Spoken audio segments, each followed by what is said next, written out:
Hey, YouTube. I think we're live. Are we there? Oh, there you are. Hi, YouTube guys. I actually have tea for our tea party. Let me get the Instagram people up. Hold on. But I drank it all. I'll tell the Instagrammers. You got the, I don't know if anybody's even here. Okay. Hi, Instagram people. Hi, YouTube people. I had tea for our tea party, but I drank it all. It was matcha. It was iced matcha. It was delicious. I couldn't wait. Oh, so good. Even the ice is melted. It's that hot. So anyway, yay. I'm so glad to see you guys here. I see YouTube people popping in, Instagram people. This is the drill. Pop in with your questions, get them in quickly, get them in now, because I'll probably only get to, 6 or 8 of them. So the sooner the early birds get the worm on this show that we're doing here. Thank you so much for coming, everybody. I wanted to talk a little bit while you guys are typing in your questions, just a little bit. I had this amazing download that I want to share with you, that I was checking in with the spirit guides, and they were talking about ego and what ego means. Why do we have ego? We think of ego as like the enemy, right? Most sort of spiritual traditions are trying to distance yourself from ego. Ego is desire, and it's also selfish desire, right?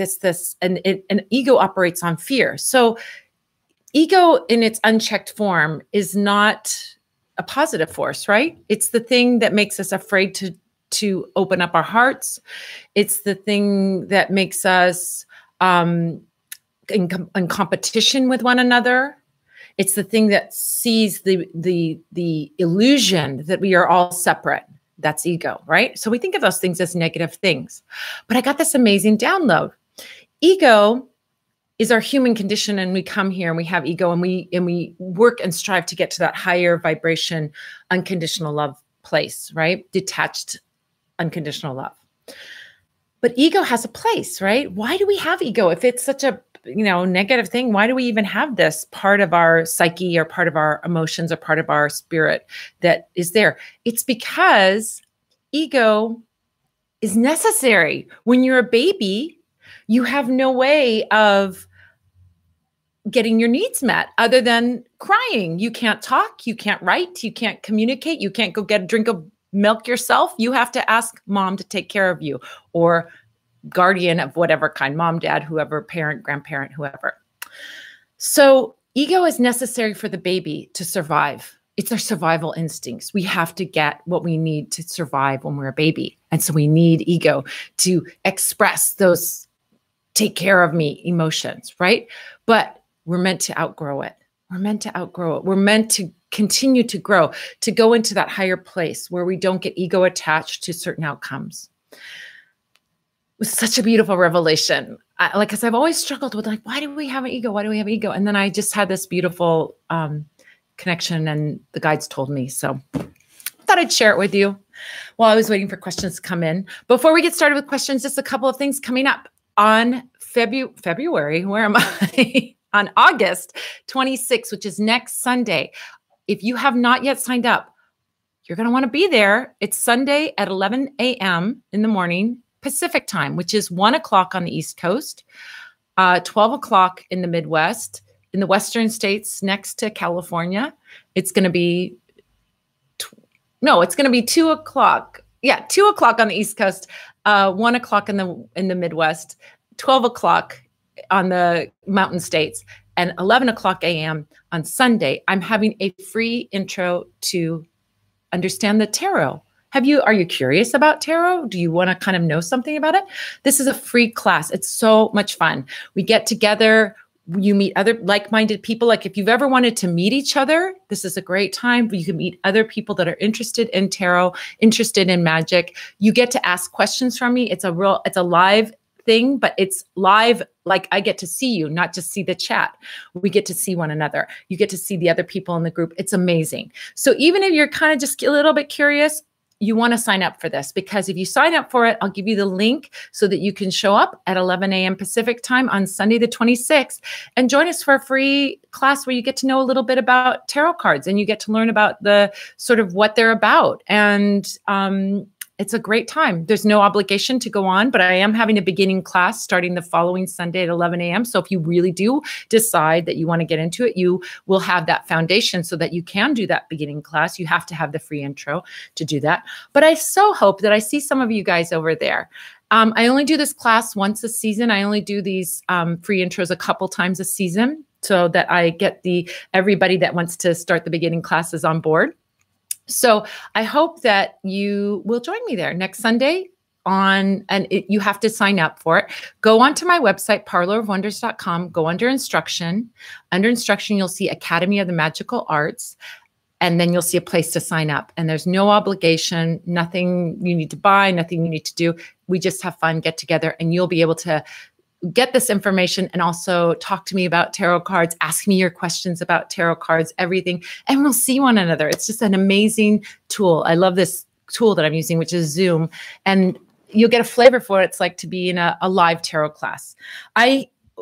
Just one more thing about that. I was looking at doing a tarot class that was like a recorded thing, and I said, no, I have to do it live. I have to be able to answer questions. I have to be able to guide people, answer their questions, and my students have to be able to see one another, to be able to practice with one another. And as a result, we build a community. And so my beginning tarot class, a lot of those people have gone on to advanced tarot. There's like this beautiful little community of burgeoning readers who are getting to be readers, and they knew nothing when they started. Some of them knew something, but a lot of them knew nothing.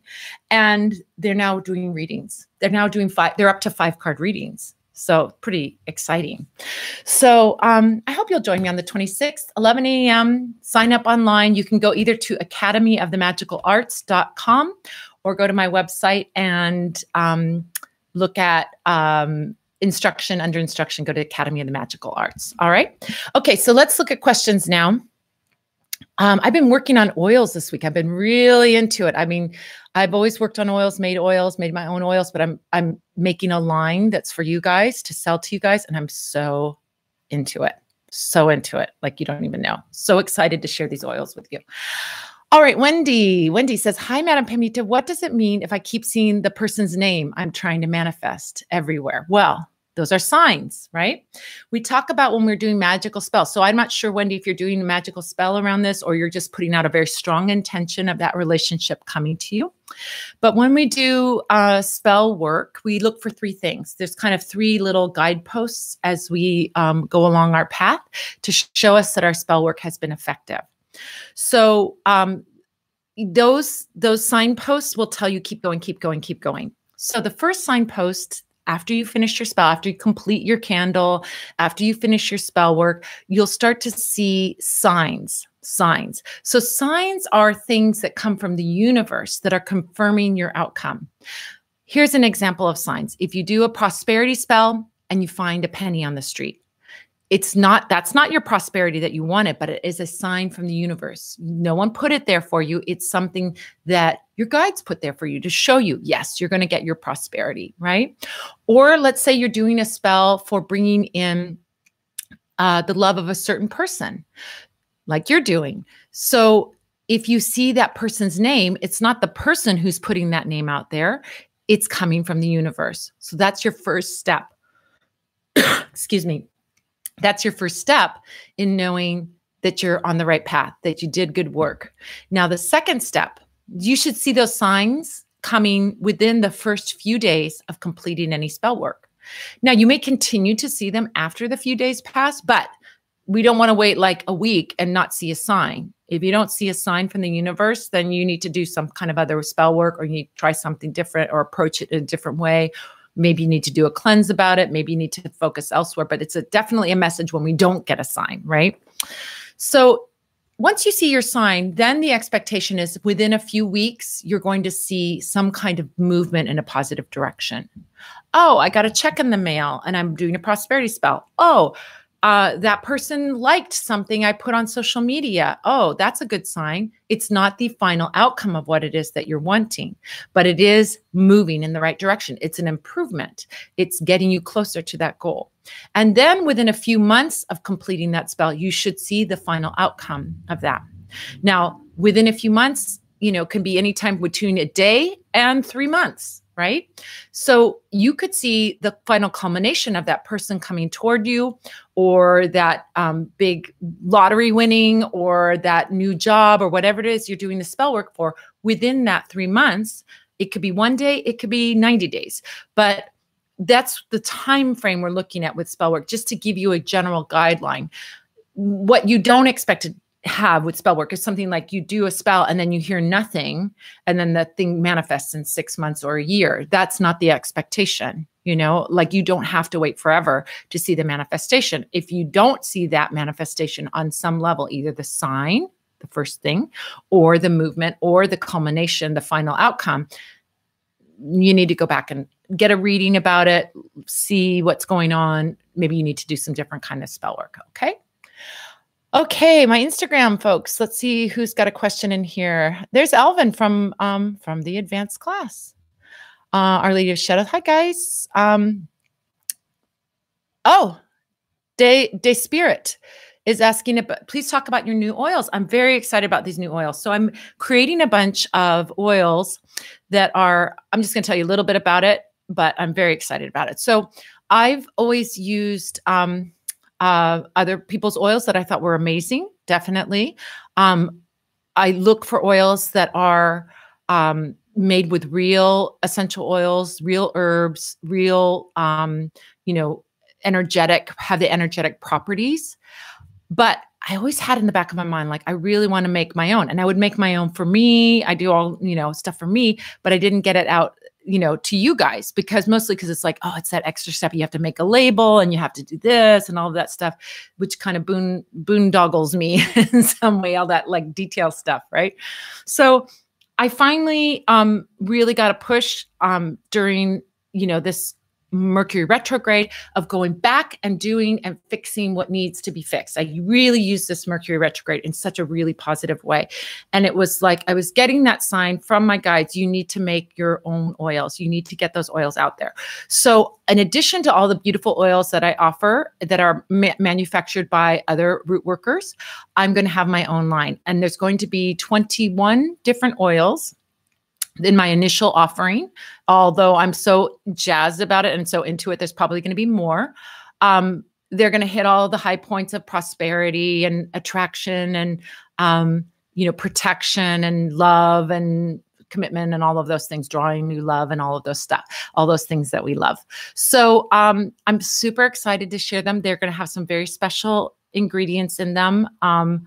I'm going to share it when I do the big announcement, what they are, why they're special. And they are in a format, in packaging, I'll say that, in packaging that I, as a root worker who does root work all the time, who does magic all the time, have wondered, why does no one do this particular packaging thing that I'm thinking about? And these are going to have those packaging things. So it'll be a surprise. I will debut these oils in September. So sometime early September, maybe, depending on how fast we get those labels out, we'll have these oils ready for you. And I'm super excited about them. They're gorgeous. They smell amazing. They work amazingly.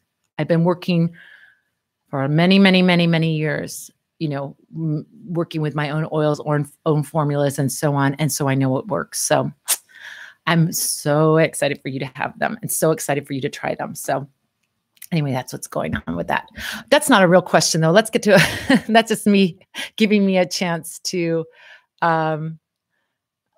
that's just giving me a chance to talk about that. Oh, my friend Adrian is saying just a quick hola from Mexico City. Oh, and I love you. Oh, it's so nice. He's taking his son, giving his son a bath. So he's not going to be here to hear that. But thank you so much. It's so good to see you, Adrian. I need to come back to Mexico. I love Mexico. I love Mexico. All right, Leeds Hill has a question. Hi, Leeds Hill.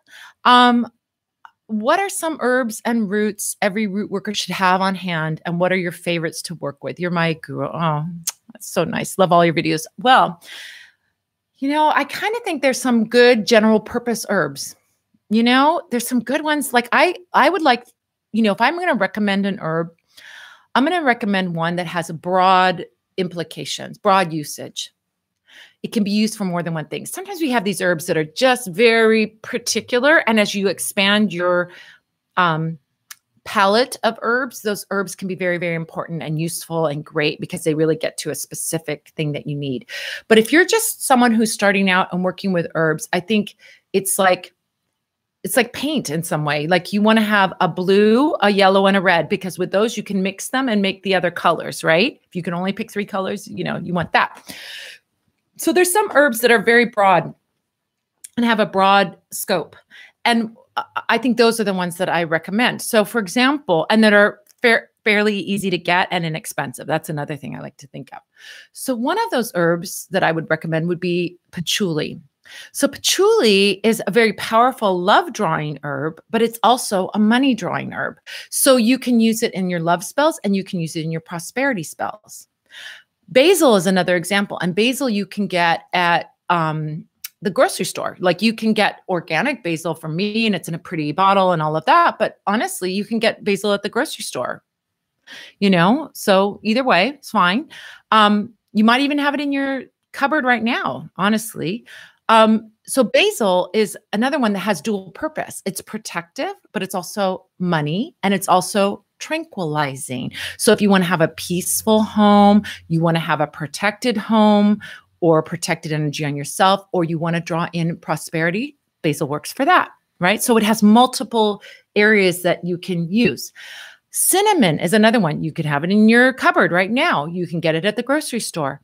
Cinnamon is one that can be used to positively heat up a situation, right? It's a sweet, hot herb. So you can use it for sweetening up luck, making it, getting lucky faster if you're gambling or doing something like that. You can use it for love spells, like you want, to heat up the love or make it more sexy or, get some passion going. You can use cinnamon for that. You can also use it for money spells. Like you have a business and you want your business to be thriving and growing and going. So cinnamon can be used for that. So cinnamon is like another all-purpose one. So there are these herbs that I would say are like, if you're just starting out and you're doing spell work, get one that works for more than one thing. And those 3 that I just gave you, basil works for tranquilizing, protection. It's easy to get. Cinnamon works for heating things up. And patchouli is good for money and good for love. So those are ones that they're very flexible. You might want to throw you could throw salt in there as a cleanser, but I was going to say you can also use rue. Rue is a fantastic herb for cleansing, clearing, and protecting. So you could probably throw that in because it's got a protective quality, but it's also got this cleansing, clearing, and it's a very strong, powerful, I want to say, like purging the negativity out of your life. So salt is very strong as well, but this is a good one that's like, there. So I think that's a good one. Let's see if there's anything else I can think of off the top of my head that I would recommend. I think those, probably are the good ones. Then you get into all kinds of particular things and then you pull the herbs that you need for those particular situations. I think one of the great things is there are some great books out there. There's a couple great books that I sell about herb magic on my website. But if you just go to my website and you look at the descriptions of the herbs, that will tell you what those herbs are used for. So if you're curious, like, what is allspice for? What do I use allspice for magically? You can go look up allspice on my website at parlorofwonders.com and you can see. So you don't even have to have a book, technically. You could just go there and do in the search bar, type in allspice. It'll take you right there and you can look and see what it's used for magically, and even sometimes has suggestions on how to use it magically. So all right, let's look over at YouTube. Stephen, hi. Have you heard of no spread where there's no, of a no spread where there's no assumption structures or defined paths for approaching a broad variety of questions in a reading? At first I thought you were talking about like margarine or something magic. I'm like, oh, I've never heard of that. All right. So I've never heard of it called no spread. If I think I know what you're meaning, and I'm going to kind of go out on a limb. I think what you're talking about is working and doing a reading without having a layout. So when we're talking with tarot and doing tarot cards, you understand that here's a little mini lesson on tarot. We have cards that each have a meaning. Like I'll just pull a card. Oh, here we go. We can all probably guess what that means. 3 of Swords, right? So 3 of Swords, we got heart in it. Swords are stabbed in it. Like, ow, my heart is breaking. My heart is being stabbed. You're stabbing me through the heart, right? We know what that means, right? That card itself has a meaning. But in a layout, the position has a meaning. So the kind of classic, easiest, simplest layout is we do 3 cards and we do past, present, and future. So this card showing up in one of those different positions would have a very, very different meaning. 3 of Swords in the future, not good. You're headed for a heartbreak, right? But 3 of Swords showing up in the past is just acknowledging that you had a heartbreak in the past. And maybe there's some extra messages about how to deal with it or how it's affecting your current relationship or whatever. But you see the position of the card has a meaning. So the card has a meaning, but the position means past or present or future. Now there's much more complex layouts than past, present, future. We have a Celtic cross layout. There's a beautiful book that I really recommend if you're into layouts. Going to go on a little side note here called Power Tarot. I might have it here or maybe it's at home. I'm at the shop today right now. I don't think it's here. I think it's at my house, but there's a great book called Power Tarot. If you look it up it's on Amazon, you can get it used. It's been around for years and years. It's got over 100 layouts, 100 different layouts or more than 100 different layouts that you can look, but you can look up online and find layouts. So I think what Stephen's talking about is, the question of a spread that you're laying out cards, but the position of the cards there is no position. There is no layout per se. That is a totally legitimate way to read. And it's a lot of the times I will do that with a quick question. I'll look at that in terms of like, I want to see the energy around something where I'll throw a few cards or even many cards to sort of see, and then I'll intuit what those cards mean without a specific position meaning. A beautiful example of that is sometimes we will pull just 2 cards, right?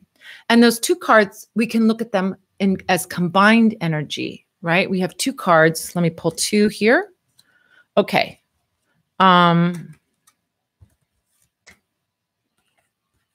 Here's 2 cards. If I were to pull, this is a 6 of Cups and this is the 3 of Swords. 6 of Cups shows a little boy giving a little girl a golden goblet with flowers in it. This card represents childhood, your past. It can represent children in a reading, right? Or you have a childlike relationship with someone, meaning innocent and open and trusting. The 3 of Swords, we know what that one means. So we could look at these as combined, not like this is the past and this is the present, or this is the past or this is present. We can look at these combined, and using your intuition, you can download what those mean combined without there being a layout per se.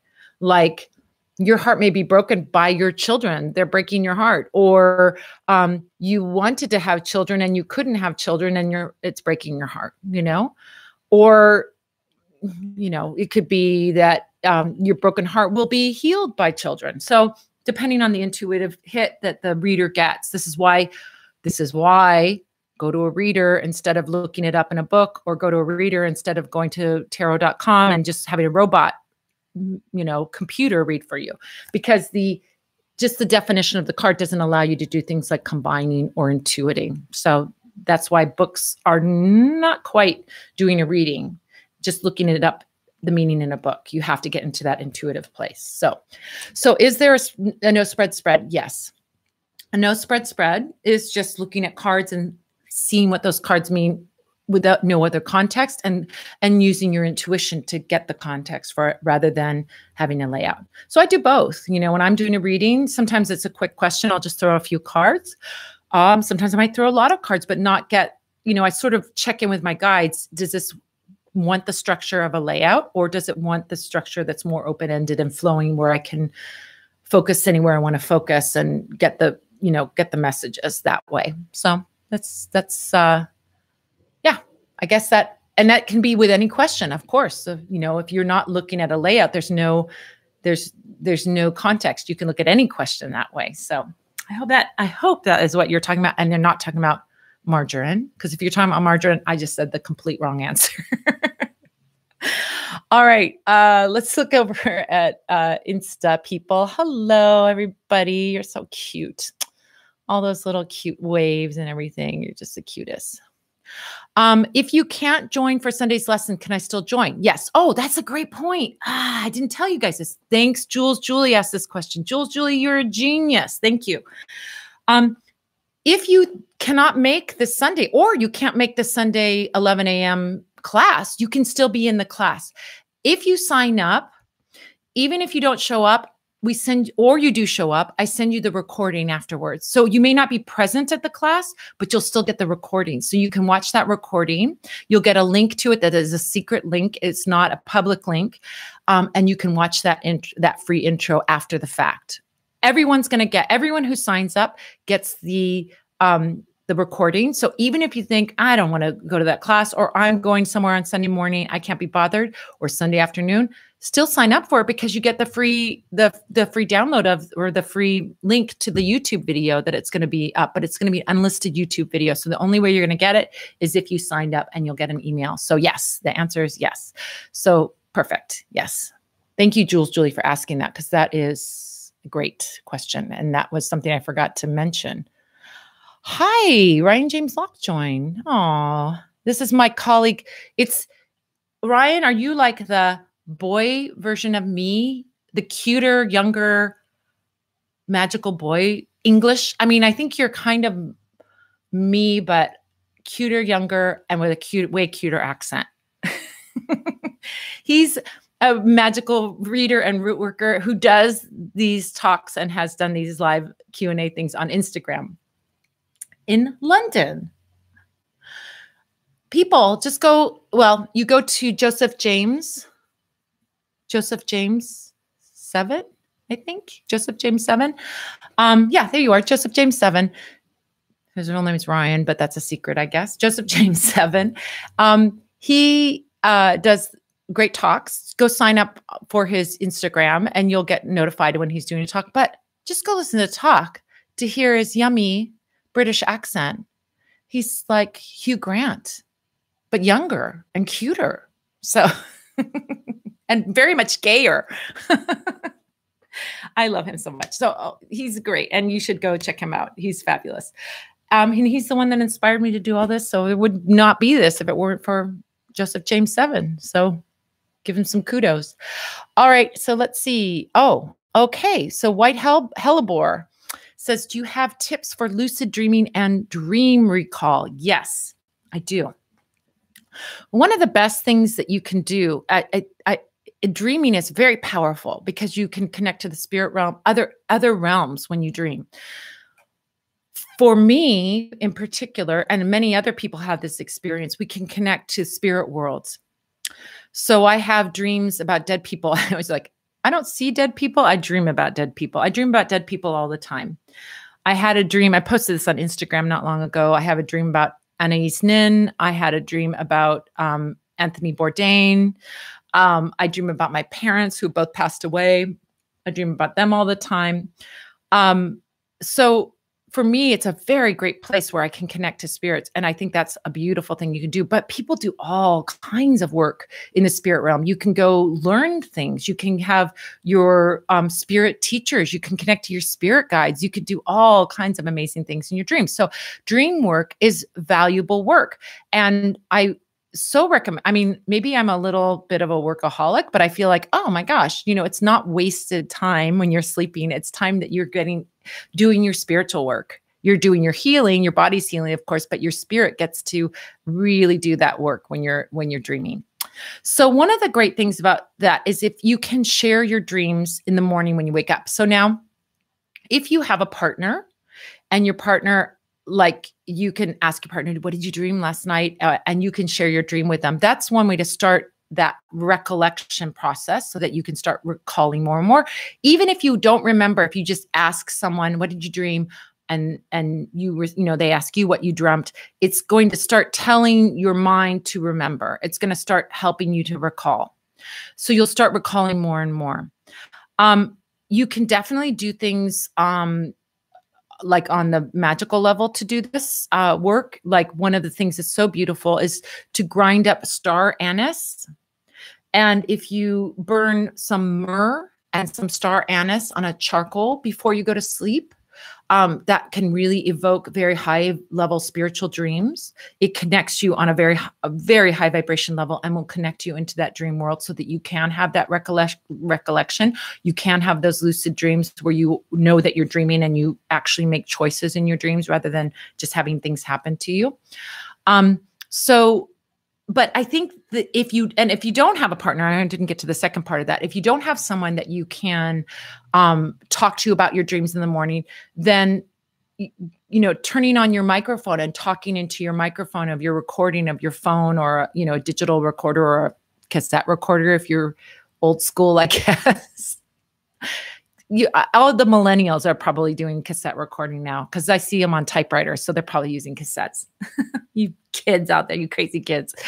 So anyway, so if you record those dreams, if you start talking about them, even if you say, today is Sunday and I didn't remember my dream, but if you start asking, it's like asking your brain to remember, and you will start remembering them and you will start having more lucid dreams. But you can also burn that incense, like I said, star anise and myrrh.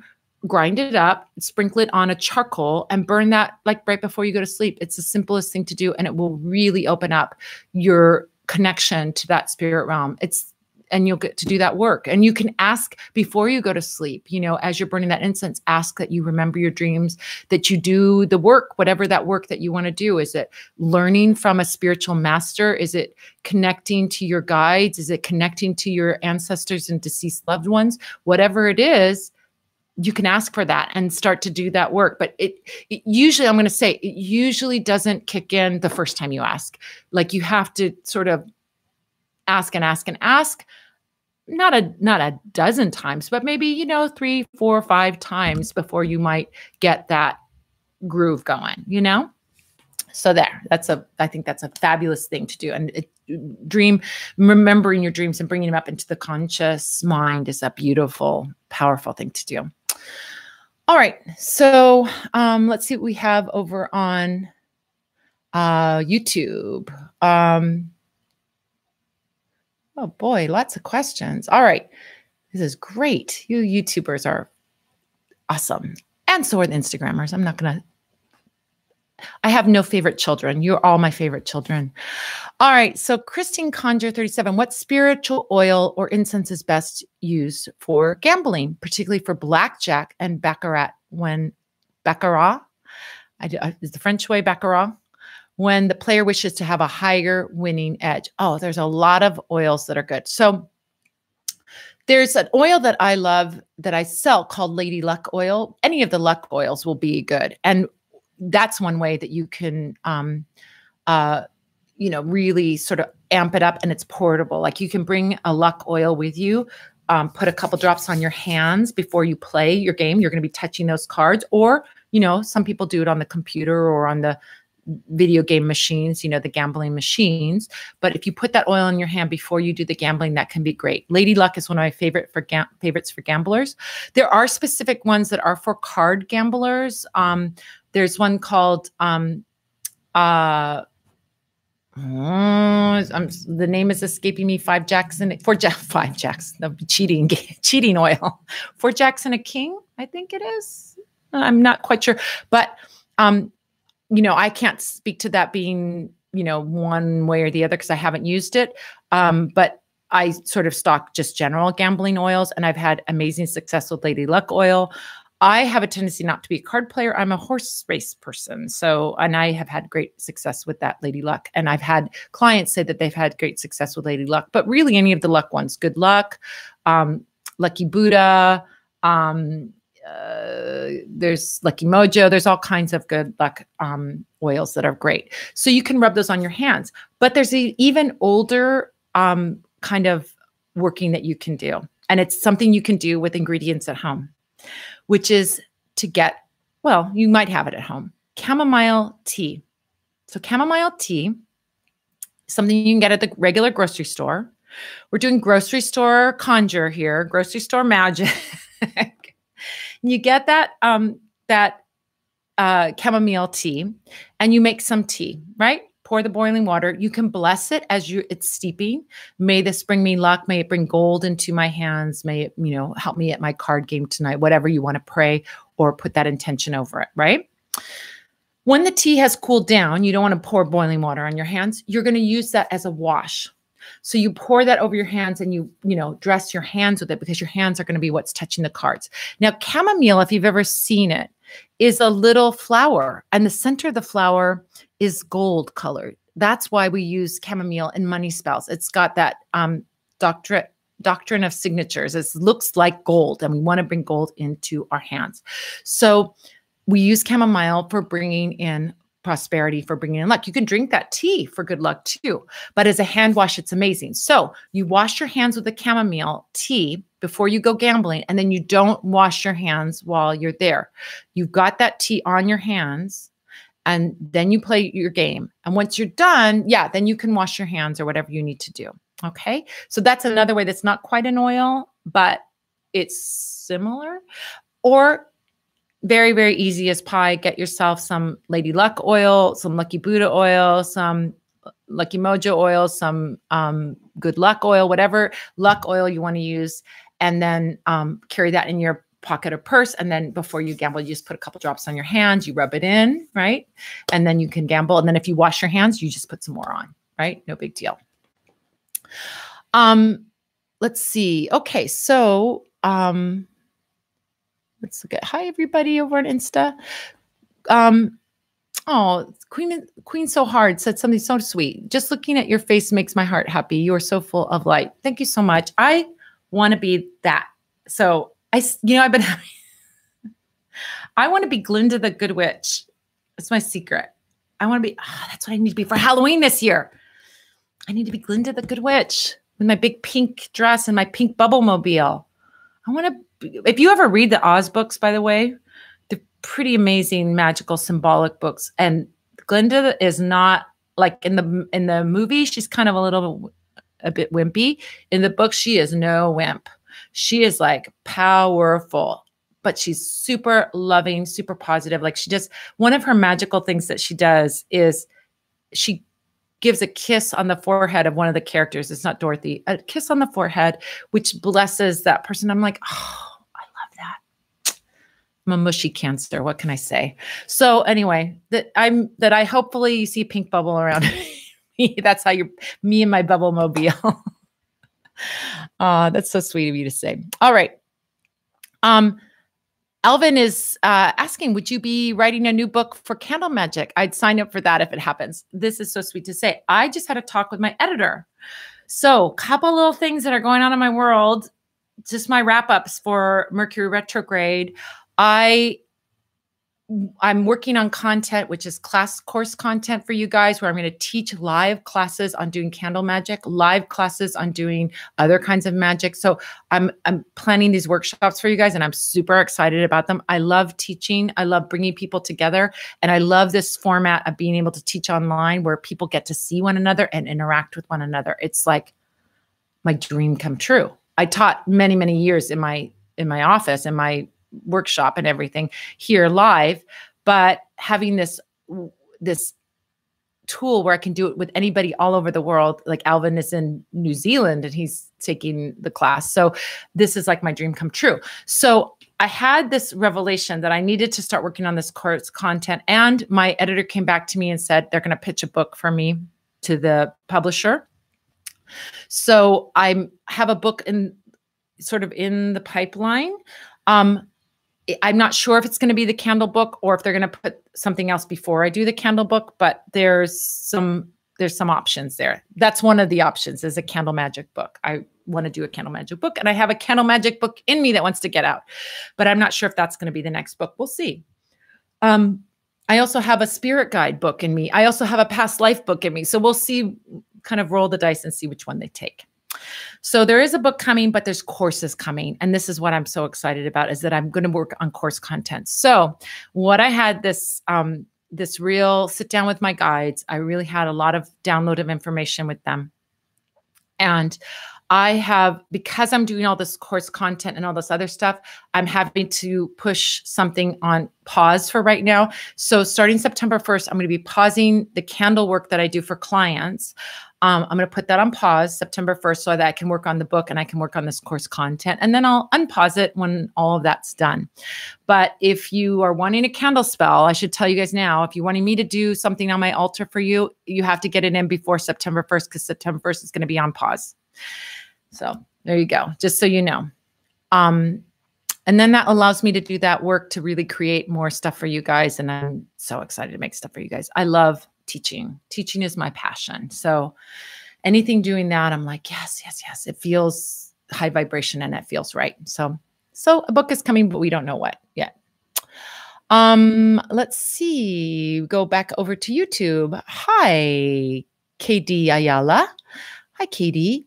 How do you recharge a honey jar, and are you able to reopen it to add more items? What does it mean when it leaks? Well, first of all, you generally don't have to recharge a honey jar. If it's like kind of like off or on. So if your honey jar isn't working, I would just do a new honey jar. I wouldn't recharge it or do anything. It's not like a mojo bag. It's either working and it's going to work forever as long as you're burning candles on it, or it's not working and you need to try a different honey jar. Now, can you open the honey jar and add more items to it? Yes. So for example, maybe you're doing a honey jar to sweeten up a romance. That's generally what we use honey jars for. And let's say you have herbs in it that are for love, and you have herbs in it for, passion, love, and things like that. And you're burning this honey jar and everything's going great, but you and your partner get in an argument. Now you have this honey jar that's working and has been working, but you want to add something to it that maybe has a little reconciliation quality so that things get back on track with you guys, so that the hot tempers are calmed down and so on. So you can open up your honey jar and add those herbs like balm of Gilead that calm down the energy, cornflower, those things that are for calming, tranquilizing, lavender, cornflower, balm of Gilead, all those calming herbs. So yes, you can add herbs to it. Sometimes you might have a petition, an extra petition. Maybe you're doing a court case honey jar for a court case, and you get the name of the judge, which you didn't have before. You can add that to it. So there's definitely that you can open it up and add what you need to add and seal it up and keep working at. But a honey jar isn't like a thing that runs out of steam. It's because you're putting candles on it every, 3 times a week or every day of the week, you're keeping that energy up. So if your honey jar has gone flat, would just say that honey jar isn't working. It's not the right combination. You need to redo it. You need to just do a brand new one. And if your honey jar is leaking, here's how I would interpret that. If your honey jar is leaking, think about what the symbol of leaking means. It means something's being dissipated, energy is being dissipated, right? You're not utilizing everything as you could be and should be. So if you have like like I look at candle readings, for example, if the candle wax is spilling over, it means too much wasted emotion or too much wasted words or too much wasted action. Same thing with the honey jar. If you're leaking, something's off. It shouldn't be that. You shouldn't have a leak. There's a fly in here. You shouldn't have a leak. So I would just say, if you can retrieve the hard artifacts out of that honey jar. If you have, special hard artifacts, or if you have a piece of hair and you don't have another piece of hair and that's the only piece of hair you have of that person, then you can retrieve those things out. But if you can just start fresh, I'd start fresh and see how you do. If you're not seeing a good result from it, or you're not seeing strong enough result. And it sounds like if you're asking to recharge one, you're not seeing a good enough result. So You be the judge. Would you like a stronger result? Maybe you need a different formula or a brand new honey jar, start all over again. All right, let's look at, hello, everybody on Instagram. You're so cute with your little emojis. Pour some hips, 2017. When you light a cone, do you have to let it burn completely? If you put it out without burning fully, the magic still work? Yeah. So cone is incense, is what I'm assuming you're talking about. So incense isn't like a candle spell. You're not putting an intention and completely burning it. You could burn a little bit of incense every day, on a cone, and it'd be fine. Incense has a different kind of property to it. It's creating a space, right? A spiritual space, actually, defining a spiritual space through the scent and smoke and connecting you up to high vibration. I mean, if you look at really the oldest stories of magic, really, like we see in the Bible. But Bible's very, very Old Testament of the Bible. They talk about incense, right? Oops. No. Sorry, Instagram people. I don't know what happened. Anyway, so when you're working with incense, you're connecting up to divine energy. It's to the sky gods. So if you're working with sky gods, or you're working with sky entities, or you just want to connect out into the world in that air place, connecting to air entities and air gods, air spirits, or whatever, you can do that work with incense, right? Or if you want to set a magical intention within a space, you can do that there. So it's not like you have to burn a cone. It's not the cone that's the meat of the spell. It's the smoke. So you might have a very small space, and burning that cone for, halfway down may be plenty of smoke, and you don't need any more smoke. You don't want to choke yourself with, smoke. That's not good. That's not going to lead to anything good. So you burn it till you get that ambiance, that scent, and that energy in your space, right? So a lot of times you'll see people doing prayers with incense, cone incense, for example, where they're putting it and they're letting those prayers drift up. Or you might see, people do incense in addition to doing other spell work. Like, I'm going to light this incense for prosperity while I work on my prosperity altar. There you go. Or I'm going to burn this incense for love before my lover comes over here, so that there's a vibe of love in the whole bedroom, right? Sexy time. So those are the kinds of things we do with incense it's a different kind of thing than a candle. I hope I explained that clearly. But I think you get what I mean. All right. So California Stardust, hi, over on YouTube. Is it true that you need permission from the universe to use reversal candles because you can't use them all the time? A reversal candle is very clean work. It's not work like you're doing something bad against someone. Like, you're not doing war work when you're doing reversal work. Remember that. The whole thing, well, when I was a kid, maybe you guys didn't have this same, but we used to do when we were kids, like, I'm rubber, you are glue, whatever you say bounces off of me and sticks to you. Did you have that one? I don't know if you did. Anyway, we used to say that. So the idea was that if someone said something, you're a dum-dum, it would bounce back to them, that you were immune and that you were protected. That's what a reversing candle is. It's like that. So what it is it's saying, whatever you bring to me is going to go back to you. So if somebody is wishing you well, then only good is going to go back to them. If someone is wishing you ill, then that spell that they're trying to get is going to be like a mirror going back to them, right? So they're creating their own chaos. We see this sometimes with people who create their own disasters in their life, right? That can happen just by their choices. But if someone is really directing some really strong negative energy towards you, you can do a reversal spell, and that really just sends it right back. Another name for a reversal spell is a return to sender spell. It's return to sender. You're sending it back where it came from. So knowing that this is clean work, because if someone is sending you good things, they're going to get good things. It's karma. You're giving them their karma. Really. They're sending bad things. They're going to get their own stuff that they sent out towards you. So it's not war work. You're not doing a curse. You're not doing a hex. You're not doing even a binding. You're just holding up a mirror and sending it back where it belongs. So it's extremely clean work. That being said, if you get the guidance, I'm not to say to you, no, you don't ask the universe, or yes, you must ask the universe. You connect with the universe. You have your relationship with spirit.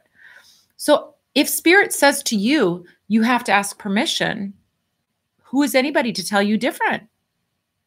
I've never had spirit say to me, you need to ask permission before you do a reversal. But that's me. Your results may vary. Your directives may vary. I'm not a dogmatic person that says my way is the only way. And if you've listened to me or been around me long enough, I say, this is the way I do it. This is one way of doing it. There are a plethora of other ways of doing all kinds of magical work. I'm not saying mine is better. I'm saying what worked for me. Here's a lasagna recipe. This is how to make a lasagna. Is it the only way to make a lasagna? No. I bet every Italian grandma has a different lasagna recipe, right? There's no Bible of lasagna. And it's the same thing with magic. There's no Bible of magic that this is the one right way. I'm not a dogmatic person. I am a person that is really guided by spirit. And so I check in with spirit and I ask, does that mean that spirit will never say to me like, oh, you need to ask permission for doing a reversing spell? And that might happen one day. It hasn't happened yet, but that doesn't mean it won't happen for me. But I just have never had spirit, because it's mirror magic. It's sending back what someone's sending to you. If they're sending good things, great. If they're sending bad things, well, not your problem. It's their problem, right? Let them take care of their own negativity. All right. So hopefully that answered that. All righty. So let's see what we got over here on Instagram.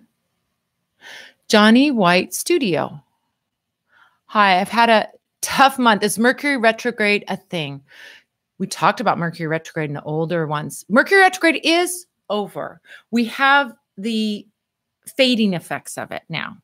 So some people will say you're in the shadow, penumbra, whatever, Mercury retrograde. It's fading. It doesn't I wouldn't say any effect is like on off for this. It's fading now.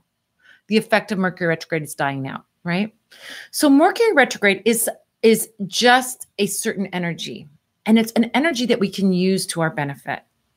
If we are trying to push forward with new plans, push forward with new things, I've got this new project or this new relationship, or I'm signing this contract, you might have to do it more than once. That's the worst that can happen. Yeah, believe me, you can ask my poor tarot students. I had to send out emails sometimes 2 times to get the right information out there, or they didn't receive them. There's all kinds of communication snafus and things like that. So do I get annoyed? Yeah. You can be, oh, you know what? I just spent half an hour on the email and I got to do it again. All right. Or I wrote that thing and I lost it, or, my thing broke down and I have to go to the repair store and get it fixed. There's annoying things that happen with Mercury retrograde, but there's an energy that we can tap into with Mercury retrograde. Remember this when the next Mercury retrograde comes. Retrogrades are for taking care of all the things that begin with R: revising, revisiting, returning, re-upping, whatever, right? Anything that begins with the R-E, you can do, I think, Mercury retrograde. You guys will probably stump me with some crazy word that doesn't apply, but begins with re something. It's Mercury retrograde is not for initiation, because if you initiate, you might have to do it more than once. But in terms of going back and fixing things, in terms of going back and revising things or refining things or making them better, or even releasing things. There's a perfect candle for Mercury retrograde. I just realized I have a candle and an oil coming soon, a candle called Release and Restore. Release, restore, right? It's for letting go of the things that no longer serve you and healing from it, right? Releasing and restoring. I'm letting go of that old relationship that really is keeping me stuck back in the past. And I keep thinking about that person. And I'm going to be in my new form, right? Because I'm going to let go of that thing. So the release and restore energy is perfect for Mercury retrograde. Let's go back and fix the things that need our attention. It's not, life is not all about 100% forward motion all the time. You do have to sometimes go back and revisit things and revise them and refine them and release them and restore them and do those things to make them better.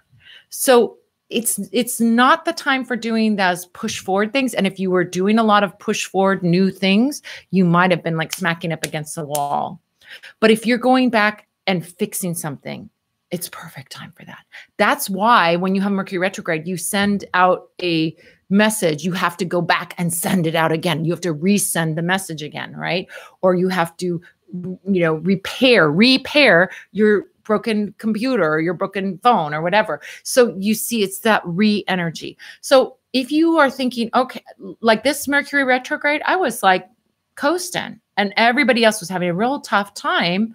Some people weren't, but many people were. But I was like, I'm going to ride this wave the way the wave wants to go.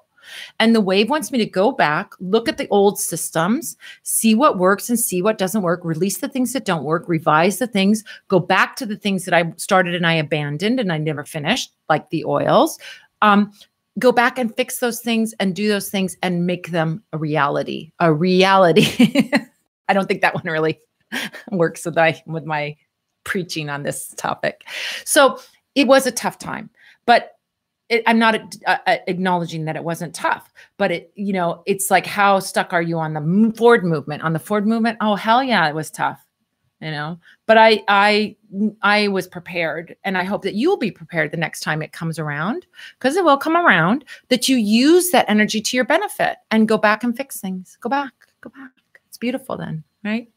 Reunions are good for that, right? Going back to having, all the rewards except for reality doesn't work. All right. Let's see. We got only a few more minutes. Let's get we'll get probably to 2 more questions. Amina's so cute. Thank you so much. I learned a lot from you, of course. Asharika Watson. I'm working a reconciliation sugar jar. How do I know if it's working? Well, reconciliation work, and in particular sugar or honey jar work, is kind of subtle work. It's slow work. It's not usually, you're not going to see an explosive energy. It's what I call sanding a block of wood spell work, meaning you're taking a very tough situation. I'm presuming that's why you're doing a honey jar, that there's some kind of rift between you and someone else. And we're just sanding, gently sanding that down so that we have that good relationship back again. So, generally I would say if you're working a honey jar for 6 months and you're not seeing any result, then maybe it's time to do a different honey jar or to do a different kind of a spell. If you're not seeing that, a honey jar is a little bit slower than a candle spell. Maybe you want to do your honey jar, but also boost it a little bit by doing some kind of a reconciliation candle. That might speed things up a little bit because that's a big burst of energy and that might get that honey jar going. So, burn a candle alongside of it for the same purpose, the same goal, but give it a little more oomph, with that, reconciliation.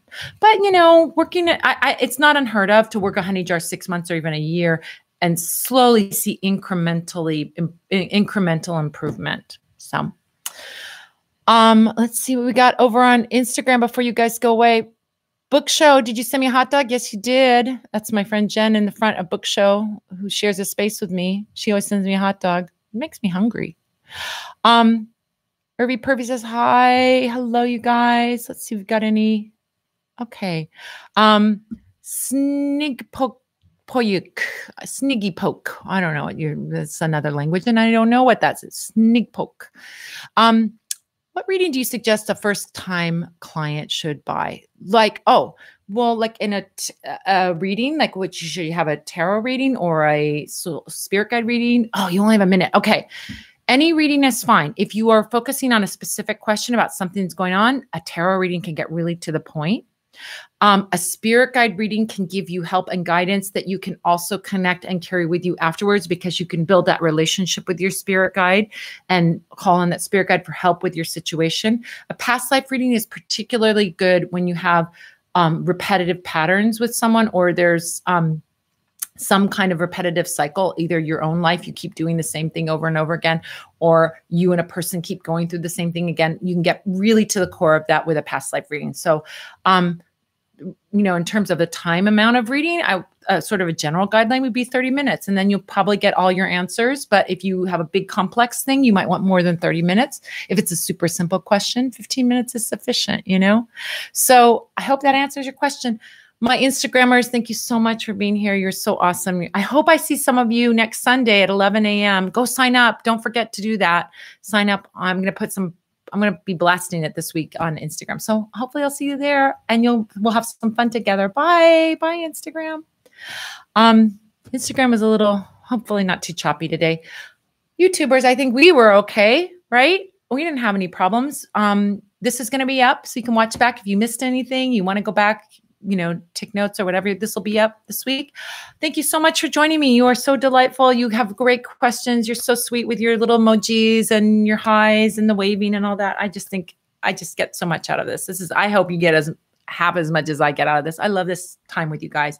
I hope I see some of you over at the free intro to the tarot. It's a beautiful, fun, amazing class. Even if you don't think you can make it on Sunday, sign up, because you'll get that recording and you can check it out, and you can kind of get a feel for what if you're interested in taking the beginning class, you'll definitely get a feel for that. Or if you just want to find out a little bit more about tarot, you'll get a video sent to you. It's a lot of fun. Tarot is an amazing tool for connecting to your intuition, amazing tool for getting guidance. And it can even be something that you use if you're a magical worker, or if you are wanting to maybe have this for your friends, or, make it even a profession. It's something that you can do. And you can do it. I have taken many students from being stone cold beginners to now being professional readers. So, and they're good readers too. So if you want to be a good reader, come and see me, because I have that magic of the magical gift of teaching, making it fun. So you remember. I don't know. Thanks so much, you guys. Have a beautiful, beautiful rest of your day. I'll see you next Sunday. Regardless, maybe I'll see you at the free intro. Maybe I'll see you here, but hopefully I'll see you next Sunday. You are a delight, and I am looking forward to seeing you again. Take care. Is there anything else I have to say? New York City, I'm coming to be in you October 10th through 12th. That's the other thing. And I'm going to have some big announcements about my workshop. I'm going to have a live in-person workshop in January. Working on that too. Okay. All right, guys. Have a beautiful rest of your night. Let me move my phone over so I can end the stream. Have a great night, and I'll see you next week. Bye.